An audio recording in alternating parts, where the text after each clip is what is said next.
Before we jump into the games this week, I just wanted to introduce our special guest. We're actually doing a collaboration this week. I'm joining him for his Unreal Engine series. So without further ado, here's CobraCode. Hey everyone, I'm CobraCode, and thanks to StayAtHomeDev for having me in this episode. For almost 4 years now, I've been running a YouTube channel where I mostly focus on teaching how to make 2.5D games in Unreal Engine, combining pixel art sprites with 3D environments and modern rendering techniques. And I recently also started a series inspired by StayAtHomeDev's videos, where I analyze 5 Unreal Engine indie games per episode and talk about how they were created. Throughout my career, I've used many different game engines, and I love all kinds of indie games. So I'm very excited about this opportunity to talk about some cool games made with the Godot Engine. See you again later in the episode.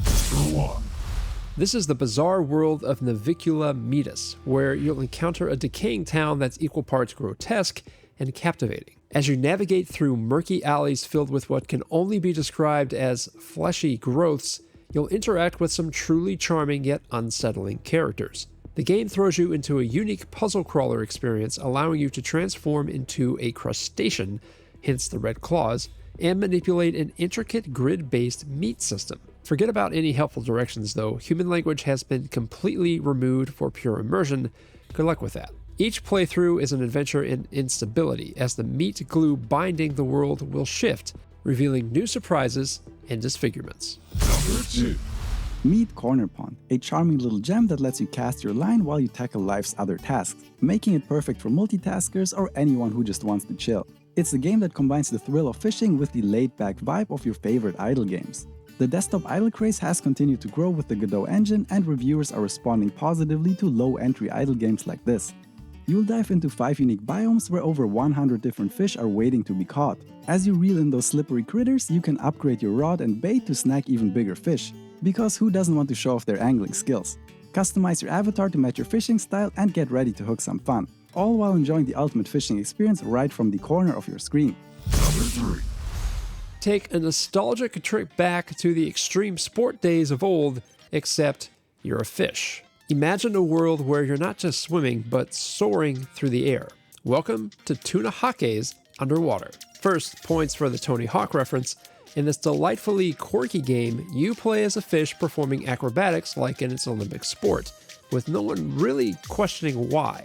Build up your underwater momentum before launching yourself into the sky and wiggling around to pull off some ridiculous tricks. With a variety of fish to choose from and identical water bodies that serve as your playground, you'll be grinding rails and laughing your way through this short, silly experience. Number 4. The world of Blood of the Lamb is in pretty rough shape. Demons are basically throwing a wild party while you step into the shoes of a rookie priest armed with an exorcism book and a stash of holy relics, ready to take on 7 demonic forces terrorizing innocent villagers. As you explore creepy, cursed areas, you'll investigate the roots of the corruption and uncover lost relics that pack a punch in your battle against evil.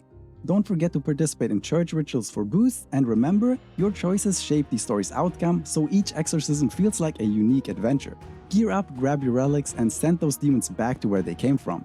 And before we get to our last spot, congrats to last week's winner. Be sure to vote for your favorite in the comments to have them included in this year's Godot Game Awards. And don't forget, just because a game doesn't win its week, doesn't mean it can't appear in the awards. Number 5.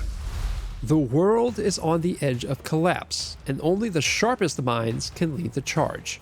In Metal Coffin, you're not just a soldier, you're a strategic mastermind orchestrating a rebellion against a relentless enemy. Each city you conquer is a chance to recruit new allies. Think of it as a quirky dating sim, but instead of swiping right, you're rallying captains to your cause. Balancing supplies and making tough decisions will test your leadership skills, so grab your thinking cap, because every choice could be the difference between glory and annihilation. Also, for anybody who might be attending GodotCon in Boston this week, I'll be there. I'm actually going to be doing a talk about YouTube for game development, so I'll see you there, and if you see me, I'd love to talk to you. Thanks for watching, and if you want to learn more about Unreal Engine or just check out some cool indie games made with it, feel free to check out my channel.